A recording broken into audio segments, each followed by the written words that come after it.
Platformi, Arnas ja Iiro. Terve vaan kaikille. Hei, hienoa, että olette paikalla. Tämä on tosiaan tänään meidän ensimmäinen jakso, ja niin kuin alusta ehkä vähän huomattiin, niin teknisiä vaikeuksia. No on, tekniikka on kyllä. Ei ollut tänään ihan meidän ystäviä, mutta ei se mitään. Hei, tärkeintä, että te olette meidän ystäviä, sä oot mun ystävä, ja meidän takana olevat täällä meidän Mika ja Tan. Haluatko Mika ja Tan näyttää vielä käsiä tuohon meidän kameraan, että ilman näitä miehiä ei olisi onnistunut mikään. Sieltä, komeana. Hei, kiitos paljon kundeille, että tänään on täällä, ja mitäs, suoraan livenä tullaan tällä hetkellä, eli ongelmia voi olla ja jotain kaikenlaisia hassuksia voi tapahtua, mutta sehän kuuluu ihan asiaan. Suorana ollaan täällä Itiksessä Helsingin Itäkeskuksessa Signaalimedian studiolla vetämässä tätä striimiä. Mahtavaa, että olette vielä kerran täällä. Kiitos paljon teille. Eli aloitetaanko nyt siitä, että minkä takia me ylipäätään ollaan täällä ja mikä tämä platformi nyt on? Joo. Eli tämä platformi, niin tämähän lähti meidän ihanaisen tuottajan päähänpistossa ihan sillä vaan, että hän tuli multa kysymään, niin kuin, että hei, Iiro, haluaisit tehdä radiota? Ja, joo, mikä ettei. Ja siinä alkoi sitten ainakin vähintään ne 2 aivosolua, mitkä mulla tuolla päässä on liikkumaan, ja miettimään sitten, että mitä tällä niin kuin voisi toteuttaa.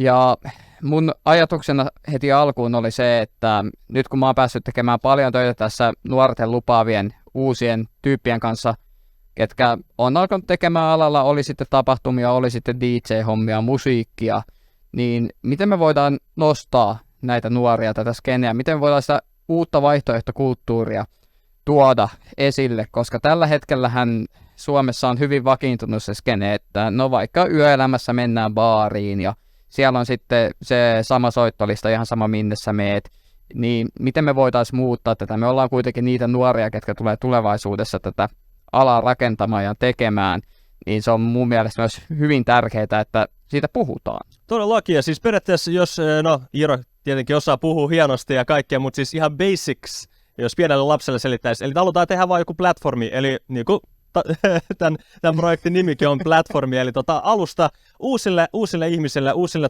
tuottajille, uusille muusikoille, uusille artisteille, mikäli uusille kulttuurin rakastajille, sanotaan ehkä niin, ihmisille tehdään tämmöinen platformi, missä haastatellaan ihmisiä, jutellaan, tehdään kaikkea, mahdollisesti sitten leikitään jotain. Tämä nyt on, mahdollisuuksia on niin paljon, tämä on ensimmäinen jakso, kaikki vielä vähän kysymysmerkkeinä, mutta se kuuluu niin kuin sanoin asiaan, että se on ihan ok.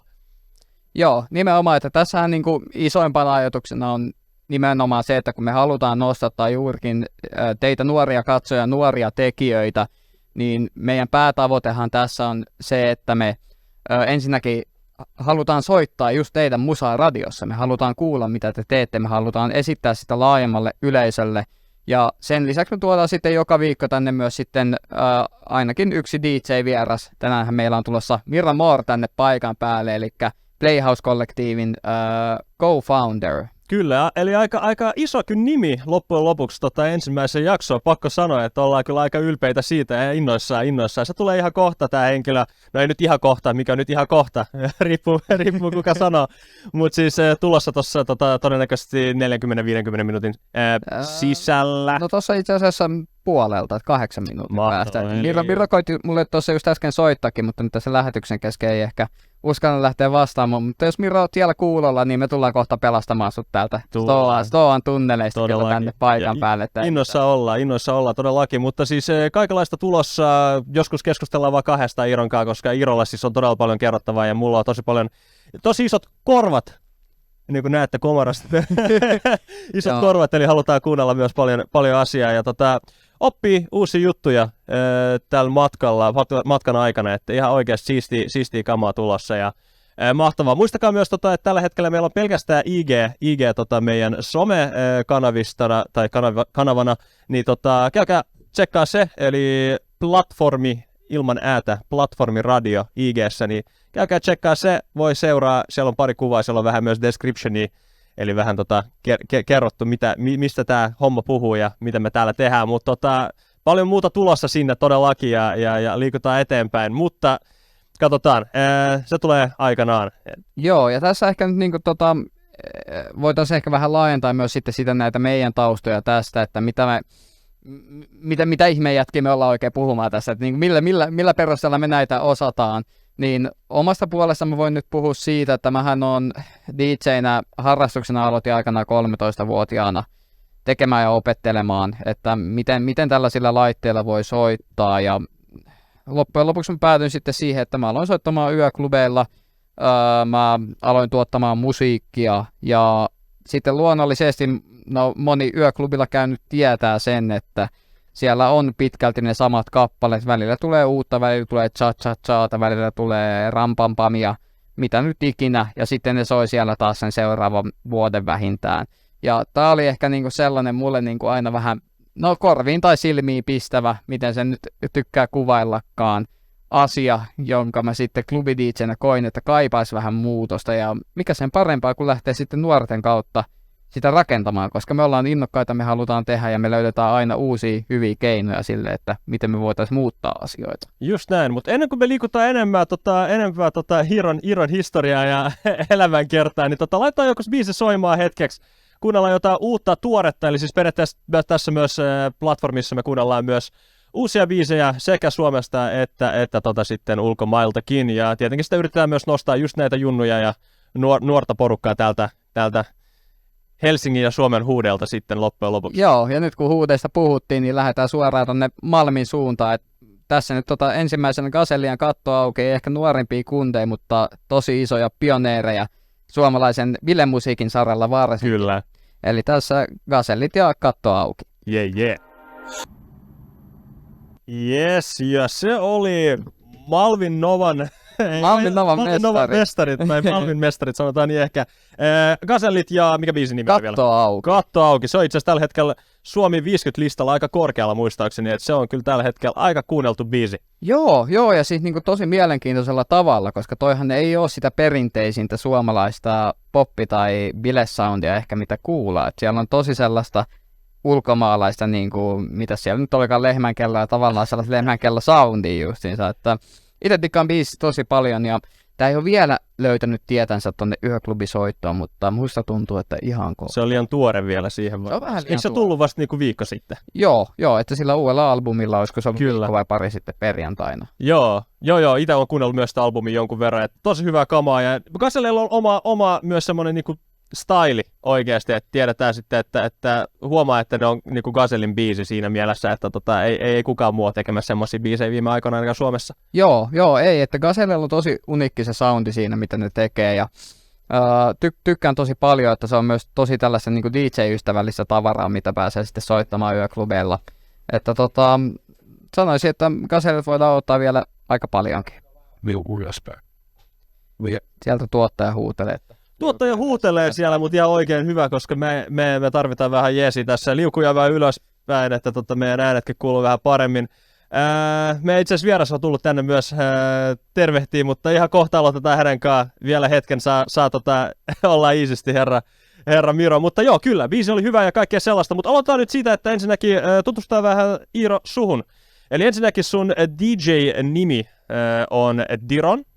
Joo. Mistä nyt, aloitetaan nyt siitä, mistä toi Diron tulee, koska mä just mietin, siis tää on nyt pieni inside joke, että mä aina kutsun Iroa Dironiksi, mikä liian, se on, mulla menee aina sekaisin, koska ne on aika samanlaisia kuitenkin ne nimet, tai ainakin I ja R löytyy molemmissa. Joo, kyllä.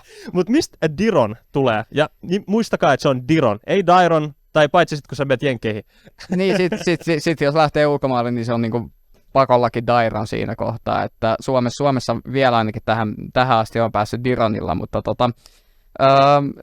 moni saattaisi kuvitella, että tässä on niinku ollut sellainen tosi pitkä luova prosessi, että ollaan niinku mietitty siellä on ollut kankaat päälle ja taiteiltu samaan aikaan, mutta tässä on niinkin tylsä tarina taustalla, kun siis mun isä on konsultti ja yrittäjä, ja mä olin käymässä mun vanhemmilla sitten yksi kerta kahvilla, ja se oli silloin alkuaikoina, kun mä mietin, että mikä olisihan se ihan hyvä olla joku DJ-nimi sitten myöskin, että pystyy jollain niin kuin julkaisemaan, ettei siellä ole sitten vaan niin kuin Iiro ja musiikkia. Olisihan sekin ihan hyvä ollut. No, musta tuntuu, että Iiroja on aika paljon Suomessa. Niin. Se voi olla vähän riski, että joku myös aloittaa sitten samalla nimellä vetää.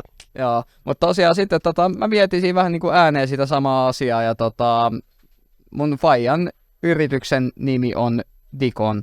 Shout out. Shout out Fajalle, Timolle sinne terveisiä, että jos on linjoilla, toivon mukaan on linjoilla, mutta Fajan yrityksen nimi on Dikon, ja Faja sitten ehdotti, että mitäs Diron? Eli Faija heittänyt sulle tämmöisen nimen. Ai, Kyllä. Kova. Sitten mä niinku siinä kohtaa mietin, että joo, toi on oikeasti aika hyvä. Että ei niinku siinä, että Suomesta en ainakaan löytänyt ketään muuta Dironia. Saksassa on yksi Diron, mutta se läppää. Okay. Mä teen niinku elektronista. Teidän pitää tehdä joskus yhteistyötä. Niin, meidän pitäisi tehdä biisi. Diron. Se voisi tulla räppäämään mulle siihen, että kyllä se on joskus käynyt katselemaan jotain mun postauksia. Mä oon stalkkaillut omaa IG:tä, niin siellä on ollut sitten Diron pyörii. Mutta mikä siinä hyvä tsekata aina välillä, miten sitten Dironit pyörii tuolla maailmalla. Todellakin ja hyvä. Ja kunhan sä oot niinku se famempi. No, joo. Hankala vähän Saksaa vastaan suomalaisena taistella, jos miettii niinku maata, kun Saksassa mitä 82 miljoonaa ja Suomessa 5,5 miljoonaa. Se 82. 82 miljoonaa, kyllä. Se on paljon. Se on vähän enemmän kuin Suomessa kyllä, että siellä on vähän enemmän porukkaa, mutta kyllä. Joo, asia selvä. Nyt tuli vähän selkeäksi toi Diron sitten, mutta se on hyvä nimi ja mä tiedän itse omasta kokemuksesta, että kun puhuu ja yrittää keksiä jotain nimeä, vaikka tähänkin projekti, tämä platformi, anteeksi, niin eihän se ole helppoa. Ei joo, siis niin, se oli meidän tuottaja, kuka niinku ei tiedä. Niin, tämä on niinku tällainen kasvualusta nuorille, niin mitä tässä platformia? Joo, koska rehellisesti mä en halunnut miettiä enempää. Mä olin vaan, että mutta tämä on oikeasti tosi hyvä nimi. Niin on. Propsit tuottajalle siitä. Mutta kerro Arne säkin vähän itsestäsi. Siis mä en olla Arneksen kanssa pitkään edes tunnettukaan. Että, ei, vuoden alusta. Vuoden alusta, joo. Me tutustuttiin siellä Emma Schoolissa. Ne, ketkä ei tiedä mikä on Emma School, niin se on Helsingin kaupungin ja Emma Gaalan yhteinen työprojekti, missä mitä nyt siellä tehtiin? Tehtiin vaikka mitä, tehtiin tapahtuma. Shout out Helsingin kaupungille ja Emma Gaalalle, mutta tehtiin tapahtuma ja sitten siellä oli kaikkea ihanaa. Siitä enemmän ei ehkä nyt markkinoida enempää, mutta hieno tapahtuma oli ja projekti. Todennäköisesti myöhemmissä jaksoissa kuullaan varmasti lisää siitä. Kyllä, varmasti kutsutaan myös porukkaa sieltä siellä oli kauhean talenttista porukkaa ja muusikoita vaikka kuinka paljon. Mutta anyhow, niin sieltä tutustuttiin ja ollaan nyt 4 kuukautta, että semmoinen pikkasen juteltu ja tässä viime aikana vähän enemmän, kuin pakostikin tulee, kun tehdään tätä projektia, mutta se on ihan kiva. Iro on kyllä tosi kiva tyyppi ja musta tuntuu, että toivottavasti mäkin on ihan ok äijä. Oot ihan ok äijä, siitä ei ole mitään hätää. Et sä muuten istu siinä. Se on kyllä erittäin hyvä huomio. Good point. Kyllä, just näin. Mutta itestä enempään. En oikeastaan tiedä, jos kuitenkin puhutaan musiikista ja nuorisosta tässä tapauksessa, niin ei mulla oikeastaan paljon musiikki niinku taustaa ole siinä mielessä, että ainoa on kiinnostunut olla niinku radiojuontaja ja jotain mediaa liittyvää tehdä elämässä, ja tää on nyt tosi iso mahdollisuus, niin kuin näette, kamera pyörii, mikki pyörii ja Iirakin pyörii pyörässä vähän. Joo, mutta siis musiikinkaan mulla ei ole paljon mitään, että joku päivä ehkä tehdään joku räppialbumi Iirankaan, mutta en mä tiedä. Joo. Mä en ole ikinä vielä millään mun biisillä laulanut, mutta se voisi olla ensimmäinen kerta. Se voisi olla sekin. Siis tokan kauden avajoustunneri.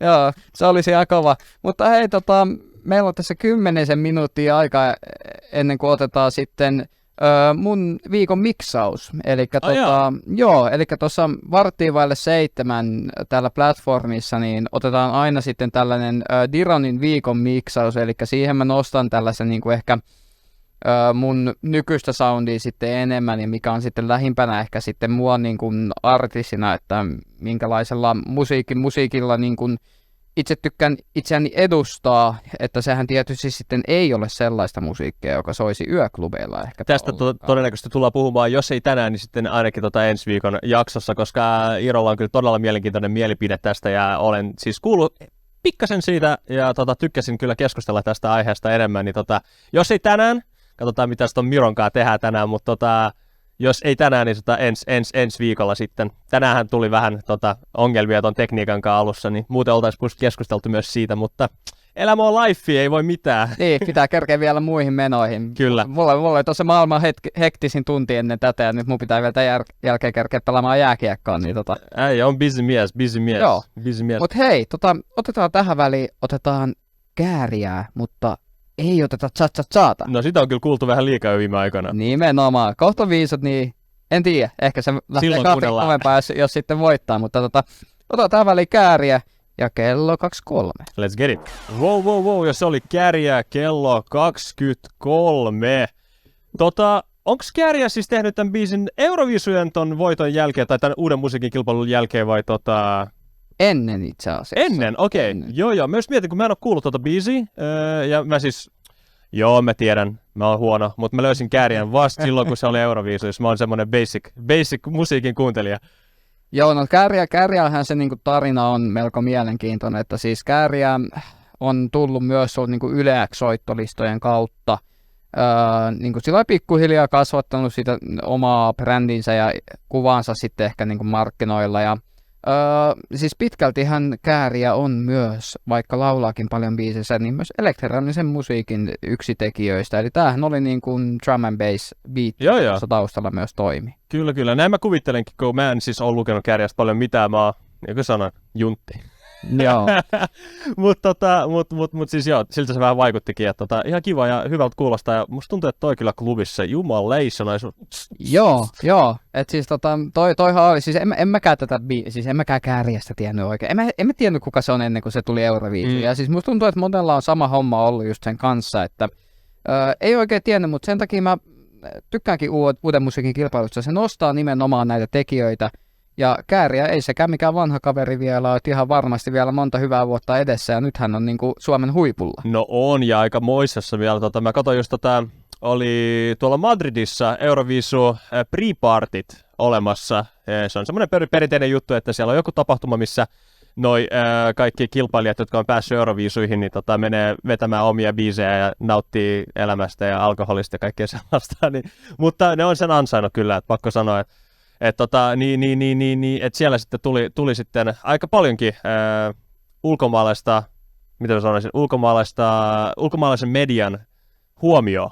Todella paljon sille. Joo, ehdottomasti, että on povattu tosi paljon sinne top 3 ainakin, ja en yllättyisi vaikka voittaisikin. Ja... No vähän yllättyisin, mutta se on aina yllätys. Siis mä en sano, että se on huono missään nimessä, mutta mä sanon vaan sitten, että koska Euroviisussa on myös liikkuu niin paljon rahaa, että se Suomi sitten, vaikka Lordikin voitti silloin 2006, perkele! Kyllä.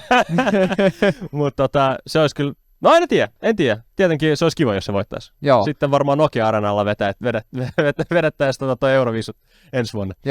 Joo, mutta niin kuin tuossa sanoikin, tai olin sanomassa, niin siis tämä on sellaista tavaraa, mikä toimii yöklubilla myös tosi hyvin, ja tämä on sitä erilaista, tämä on oikeastaan sellaista, missä mä nautin tosi paljon soittaa Kääriän musiikkia, ja kyllä mä oon vähän hiassanut myös sen tuotantoa, niin se tekee hyvää tavaraa. Ja komea äijä muutenkin. He. On joo. Kaikki kunnossa. Kyllä. Meidän piti puhua tästä vielä vähän alussa. Mä en tiedä, meillä on varmaan kauhean paljon aikaa enää jäljellä tuosta keskustella tästä, mutta siis meidän tämä platformi siis alkaisi normaalisti, tämä siis kestäisi 2 tuntia 6-20 eli 8. 2 tuntia. Mitä me silloin tehdään? Eli alussa me puhuttaisiin musiikin kerran, että laitettaisiin just biisejä soimaan ja keskusteltaisiin eri asioista ja kerrottaisiin omia mielipiteitä. Sen jälkeen tulee meidän DJ Diron, anteeksi. Diron.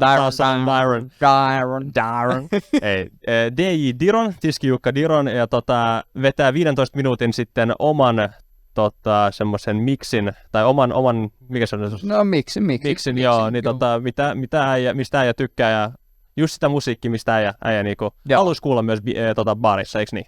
Joo, tai no niin, että toikin on tavallaan niinku, toi on vaikea, kun sä heität tollaset, että haluaisi kuulla baarissa, koska mähän kuvittelen niinku sen nykybaarit, mitä meillä on. Joo. Ja siinä mä mietin sitä mun musiikkia, niin kyllä se voisi olla aika haasta, mutta tavallaan se on se, mitä me halutaan myös muuttaa. Että... Nimenomaan, ja jonkunhan pitää sitä tehdä, niin tässä tapauksessa sä oot se, kuka tuo sitä. Mutta sitten sen jälkeen, eli ensimmäinen tunti mennyt, ja toinen tunti sitten alkaa sillä, että me saadaan toivon mukaan nyt aina haastatteluun joku tyyppi. Eli tänään meillä on se Miro. Joo, Miro Moore tulee tossa, ja siinähän on niinku ensimmäisen tunnin aikana myös tarkoitus sitten ottaa jossain kohtaa mukaan myös sitten artistivierailuja, tuottajavierailuita. Nimenomaan. Sitten puhuu enemmän justiinsa tästä ehkä niin kuin, kulttuuripuolen asioista, kun puhutaan yleisellä tasolla niin kuin, musiikista ja muusta kulttuurista, että kohta kuullaan totta kai Miran asiaa, ja hänellä on myös hyvin paljon kulttuuriin liittyvää, ja keskitytään myös pikkasen sitten tonne elektronisen musiikin puolelle. Nimenomaan. Ja sitten ilta huipentuu sen 40 minuutin päästä, kun me ollaan haastellut Miroa, niin huipentuu sitten hänen omaan miksiin, joka hävetään myös vartissa sitten. Eli se vartti on sitten semmoinen viimeinen, milloin oikeasti fiilaillaan. Joo. Ja saa tanssia siellä himassa, hei come on, tiedätkö? Jalat toimii ja... Peppuille sohvalta ja lanteet sheikkaamaan. Just näin, vaikka mä istun tässä mukavasti, mutta 2 tuntia seistä on vähän hankalaa joskus. Joo, mutta hei, ehdottomasti nyt voitaisiin laittaa tämä Dironin viikoittainen miksi tähän soimaan. Ja tämän jälkeen otetaan sitten studioon Miro Moore. Just näin, eli 15 minuuttia Dironia ja sitten otetaan... No niin kuin sä sanoit äsken, miksi mä toistan kaiken? Pahoittelut. Hei, mitä hei? No niin. Kuunnellaan ja let's go. Yes. Platformi, Arnas ja Iiro.